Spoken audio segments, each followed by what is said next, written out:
I'm Sean Lee-Davies.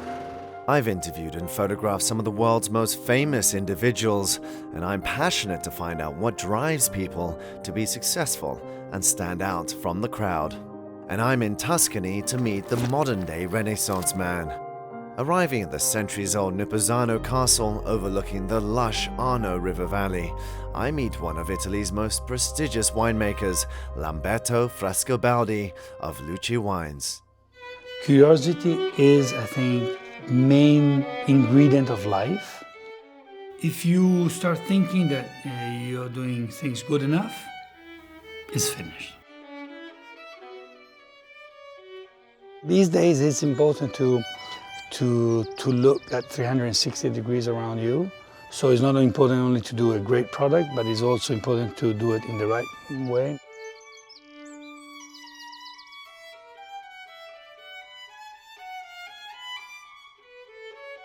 Lamberto, of course, this vineyard is also biodynamic. What does that mean exactly? We began producing biodynamic wines now over 5 years ago.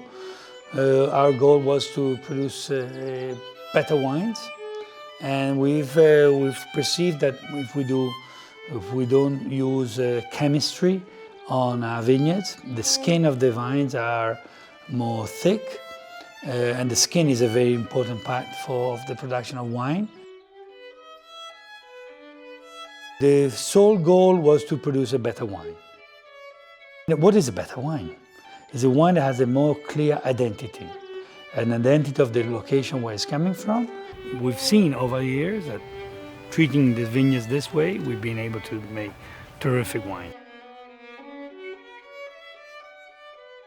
I love what I'm doing, I love the wines I do, but I'm always looking at something else, something new, something that has heritage also. Never feel that you got to the finish line, because the finish line is always moving ahead of you.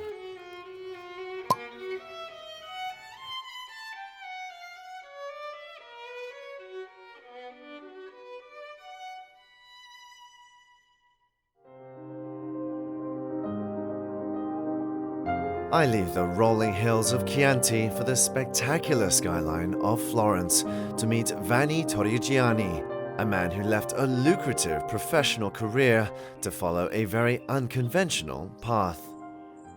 I was a lawyer. This is my garden where I lived since I was born, and was completely broken. The greenhouses was falling apart, and we are inside of one of the oldest greenhouses made in 1800s. So I just come back to my house, my home, to take care and to restore.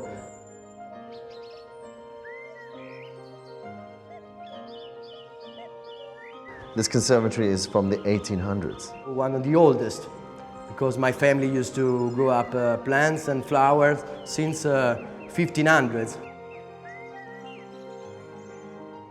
In this area, in this conservatory, in the 1716, they founded the first botanical society of Europe.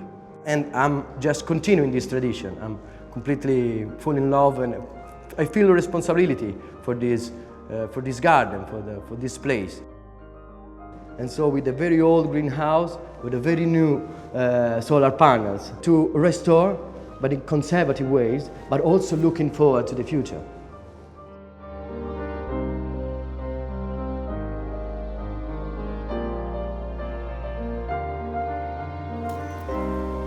And can gardening be as profitable as being a lawyer?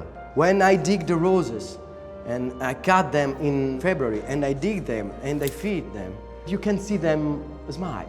So it's the passion, it's the love that you put in the garden that come back.